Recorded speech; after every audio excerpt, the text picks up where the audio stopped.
Well, a Nova Scotia artist has published a book of portraits in tribute to the Queen in time for her Platinum Jubilee year. The book's called Duty, a love letter to Queen Elizabeth II, and it highlights pinnacle moments from the Queen's life before and during her 70-year reign, including her marriage to Prince Philip, her signature corgis, and the death of Princess Diana. Owen Grant Innes grew up in Halifax and lives in London, England now, and that's where we've reached him this morning on the Queen's 96th birthday. Good morning, Owen. Welcome to the show. Hi, Portia. Lovely to be on your show. Oh, it's good to hear your voice. Tell us how you came to publish a book about the Queen.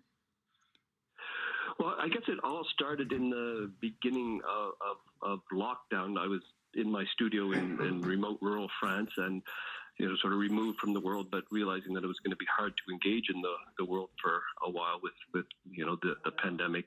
And I began to experiment in a new direction, and I evolved the style, and the Queen's often been a touchstone for me in my work. And I started to experiment with paintings of the Queen, and I was really happy with where I was going. I thought, okay, in this pandemic, what can I do? And I thought a book is a perfect way to communicate this work with the world, because it's something that I could possibly make happen during the last 2 years. And how did your portraits, Owen, evolve from your early experiments to what we see in these 27 portraits of the Queen in the book? Yeah, great question. I guess for me, it's sort of not an intellectual process. It's more an intuitive process. I just get in my studio and I, play with paints, and I make mistakes, and sometimes from those mistakes or something happens, I see something where it sort of inspires me to pick up and play with that a bit more and evolve my style. And I've always worked in bold color, but very influenced by, the great folk artists of Nova Scotia. But this work is distinctly different from some of my earlier work. And so the portraits, as you say, they are incredibly colorful. Can you sort of describe at least one of them, maybe one of your favorites, so that people can envision it? And you mentioned, Nova Scotia folk artists. So are you talking about Maud Lewis style?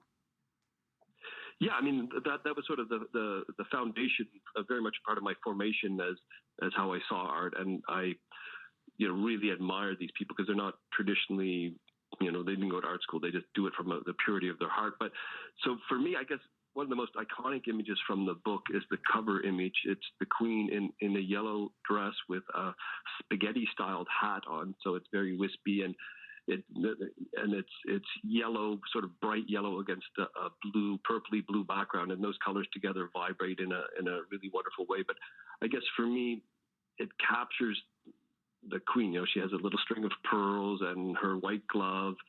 And even though my style is not, traditional, trying to replicate an exact photographic image of the Queen, I think I've iconicized her graphically with this work, where, I don't know that there's very many people that could look at that image and not know who it is, even though it's, from over 50 years ago. The cover image was from 1965 when she visited West Berlin. And how did you choose the moments to put into portraits? Because there are so many in her life, and including in her reign. I guess I'd started with just doing images that were poignant to me. I mean, very much the portrait I have of her when she's attending the funeral of Diana was foremost in my mind, because for my generation that it's a pretty powerful image. And, coronation, her radio address at 21. These are such iconic moments in her life that we all know about through whether we lived them or we just seen them again in documentaries. And so I picked those moments, and then I realized, okay, I'm putting a story together, a linear timeline, sort of a visual biography of the Queen. So then I did further research and just filled in the gaps and created the images first, and then researched quotes from Her Majesty to support the images and tell the story of her life and how it sort of intertwines with all of us and our lives. And for you, it sounds like you have a real personal connection with the Queen. Why does she mean so much to you, Owen?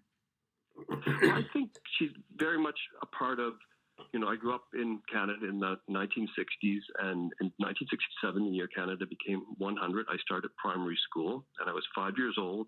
And every morning in Canada, in my school in Rockingham, Nova Scotia, and I'm sure many classrooms across the country and across the Commonwealth, we would start the day by singing God Save the Queen. So each of us would stand at our desk and we would look towards the front of the classroom, and there was a loudspeaker that would lead us in song. And beside that loudspeaker, there was this wonderful sort of majestic portrait of Her Majesty. So we did this day after day, month after month, and the Queen worked her way into my heart that way, because she began to, I say in the book that I was a child that preferred pink to blue, and I understood that I didn't really fit in the world that I existed in as a child. So looking at the Queen, I began to learn that I was part of this vast family of nations, part of the Commonwealth, part of, history, part of the land of a lot of my people came from Scotland. So, I was connected to the land of my ancestors. There was just something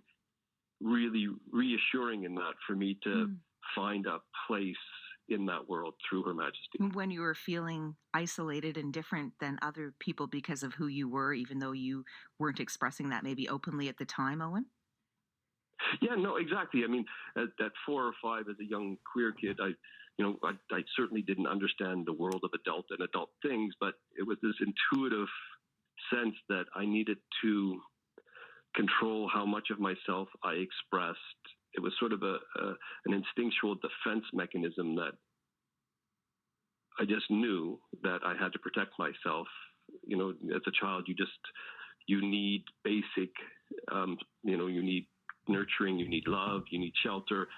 And I guess any kind of threat to that creates this instinctual, facade. So I had so it was a difficult experience, but through the sense of being part of a greater world, there was a reassurance. And the Queen's had to live with a facade in some senses, as well as such a public figure. I don't know if she's seen your book. It is her 96th birthday. Imagine if she was opening it up today.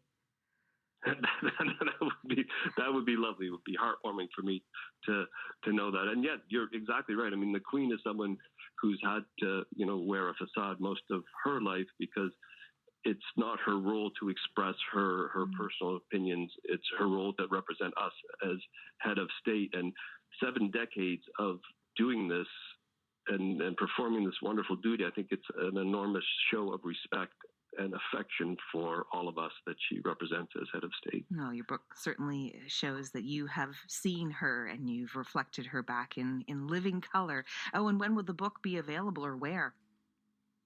The book is available now. It's just been released in the last few weeks, and it's available on most online platforms. In Canada, I know it's at Amazon.ca. The Book Depository is another one. So mostly online platforms at this point, because we did a real rush to get it out for the Jubilee. So I don't know how many bookstores in Canada have it yet, but it is available online. Great. Well, Owen, a real pleasure to talk to you this morning. Thank you for giving us some of your time and sharing some of your thoughts about your book and your connection to the Queen on this particular day, her birthday. Thank you, Portia. It was delightful speaking with you. You too. Bye-bye, Owen. Bye. That's Owen Grant Innes, the artist behind Duty, a love letter to Queen Elizabeth II. The Queen's apparently having a quiet birthday, and the public celebrations that she'll be a big part of will take place between June 2nd and the 5th during the Queen's Platinum Jubilee, marking her 70 years on the throne.